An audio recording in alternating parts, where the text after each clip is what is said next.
Welcome to our guide on the different types of beef, you donkeys. Today, we're diving deep into the world of beef, exploring how those bloody cows are raised and what ends up on your plate. We'll expose the secrets behind grain-fed, grass-fed, and all those fancy-pants names like Wagyu and Kobe. By the end of this, you'll know your cuts like a master chef and be able to demand the perfect cut for your next culinary masterpiece. Right, let's talk grain-fed beef. It's the kind of beef that most people are familiar with. This is your standard run-of-the-mill beef, the kind you find in most supermarkets. It's everywhere from your local grocery store to big chain supermarkets. These cows are basically eating a diet of corn and soy, which is like fast food for them. This diet helps them grow quickly and gain weight efficiently. It makes them nice and plump with fat, giving you that marbling you see in a good steak. The marbling is what gives the beef its flavour and tenderness. It's readily available, generally more affordable, and when cooked right, it can be bloody delicious. Whether you're grilling, frying or roasting, it can turn out great. Think of it like this: a grain-fed steak is like a good burger. Satisfying, juicy and easy to enjoy. It's comfort food at its best. So if you're looking for a decent, affordable piece of meat for your everyday cooking, grain-fed beef is a solid choice. It's perfect for family dinners, barbecues or any meal where you want something tasty and reliable. Now, grass-fed beef, that's a different story. These cows are living the good life, roaming free and munching on grass, just like nature intended. This diet makes the meat leaner with a more intense, almost gamey flavour. The grass-fed beef might be a bit tougher, yeah, but cook it right and you're in for a real treat. Grass-fed beef is naturally leaner and packed with more good stuff like omega-3s and vitamins. If you're looking for a healthier, more flavourful option and you don't mind paying a bit extra, then grass-fed beef is the way to go. Let's talk about organic beef. This one gets a lot of hype, but what does it actually mean? Basically, it means the cows are raised without any nasty chemicals or antibiotics. They're eating organic feed, whether it's grass or grain, and they've got access to pasture. Now, here's the kicker: organic doesn't automatically equal better taste. It's more about the ethics of how the animals are raised. So if you're willing to shell out a few extra quid for meat that's been raised ethically, then organic is a good option. Just remember, it's not a guarantee of flavour. Chapter 4. Wagyu, the Rolls-Royce of beef. Wagyu, now we're talking. This is the creme de la creme, the Beyoncé of the beef world. It's the epitome of luxury when it comes to meat. Wagyu beef comes from specific Japanese breeds that are treated like royalty. These cattle are raised with the utmost care and attention. We're talking high-quality feed, massages, you name it. They even get classical music played for them to keep them relaxed. The result is meat so marbled, so ridiculously tender, it practically melts in your mouth. The marbling is what sets it apart. Seriously, you could cut this stuff with a spoon. It's that tender and delicate. It's got a buttery, rich flavour that's unlike anything else. The taste is simply out of this world. You've got your authentic Japanese Wagyu, which is the real deal, and then you've got American Wagyu, which is a crossbreed. Both are exceptional in their own right. Wagyu is expensive, like seriously expensive, so save it for a special occasion, yeah? It's a culinary experience worth every penny. Chapter 5. Kobe beef, the myth, the legend. Now, if Wagyu is the Beyoncé of beef, then Kobe beef is, well, it's like the bloody Queen of England. It's revered, celebrated and held in the highest regard by chefs and food enthusiasts alike. It's the most exclusive, most sought-after beef in the world.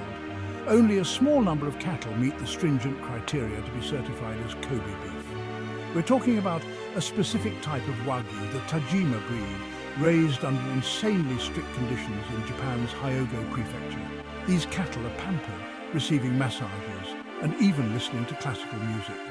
Kobe beef is legendary for its marbling, its tenderness, its melt-in-your-mouth texture. The intricate marbling of fat within the meat is what gives it that unique buttery flavour. But here's the thing, real Kobe beef is incredibly rare, even in Japan. Only a few thousand cattle are certified each year, making it a true delicacy. So if you see it on a menu outside of Japan, be very, very skeptical. Many restaurants falsely claim to serve Kobe beef, but it's often just regular Wagyu or even a different breed altogether. If you ever do get the chance to try authentic Kobe beef, consider yourself lucky. It's an experience that transcends ordinary dining, a true testament to the art of Japanese cattle raising. Chapter 6. Angus the reliable favourite. All right, let's talk about Angus beef, another popular choice. This one comes from Aberdeen Angus cattle and it's known for its consistent quality and good marbling. You'll find both grain-fed and grass-fed Angus, so you've got options. Angus beef is a safe bet if you're looking for a flavourful tender steak without breaking the bank. And keep an eye out for certified Angus beef or CAB. That means it's met some pretty strict standards for quality and marbling. So next time you're at the butcher and you're feeling overwhelmed, you can't go wrong with a nice piece of Angus. Hereford beef, much like its Angus cousin, is known for its marbling and tenderness. It comes from the Hereford breed, and it's a solid choice if you're looking for a flavourful cut of meat. Hereford beef is generally considered a bit leaner than Angus, which might be a good thing or a bad thing depending on your preferences. It might not have the same star power as Wagyu or Kobe, but Hereford beef is a worthy contender in the world of delicious steaks. Now listen up, because this is where things get really interesting. Dry-aged beef is like the vintage wine of the meat world. It's been aged for weeks, sometimes even months, in a carefully controlled environment to develop incredible depth of flavour. During the aging process, moisture evaporates from the meat, concentrating the flavour and tenderising it. Dry-aged beef is a true delicacy, and it's usually found in high-end steakhouses and butcher shops. Just be warned. Once you've tasted properly dry-aged beef, it's hard to go back to anything else.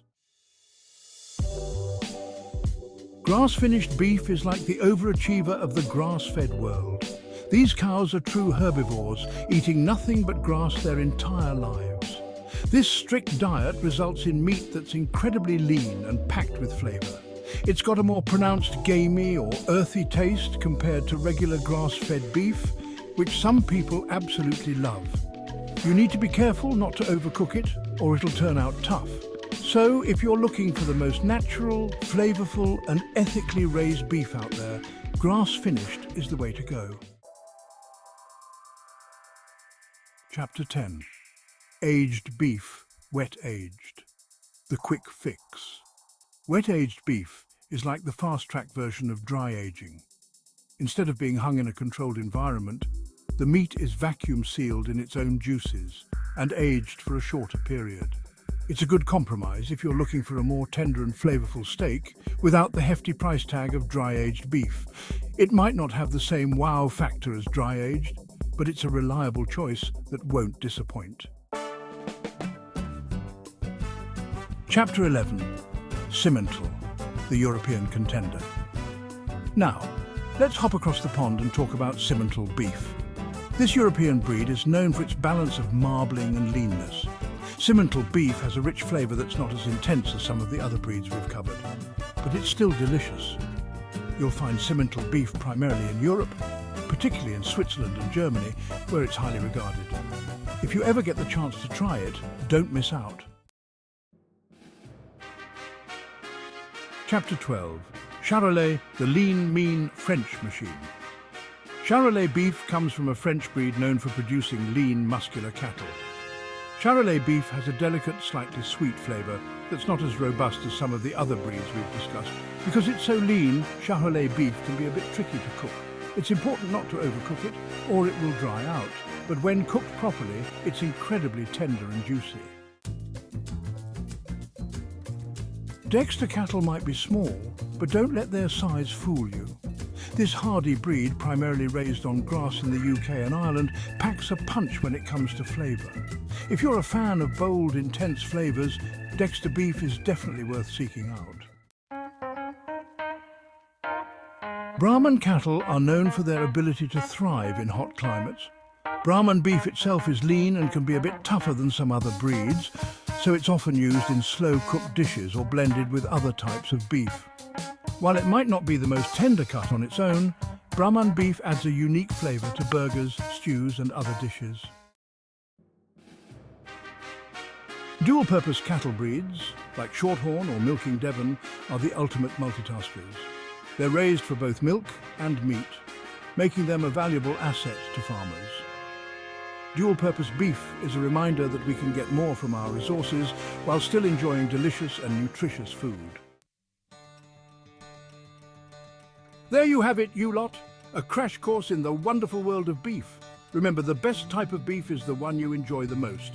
Now go forth, armed with your newfound knowledge, and cook up some bloody amazing meals.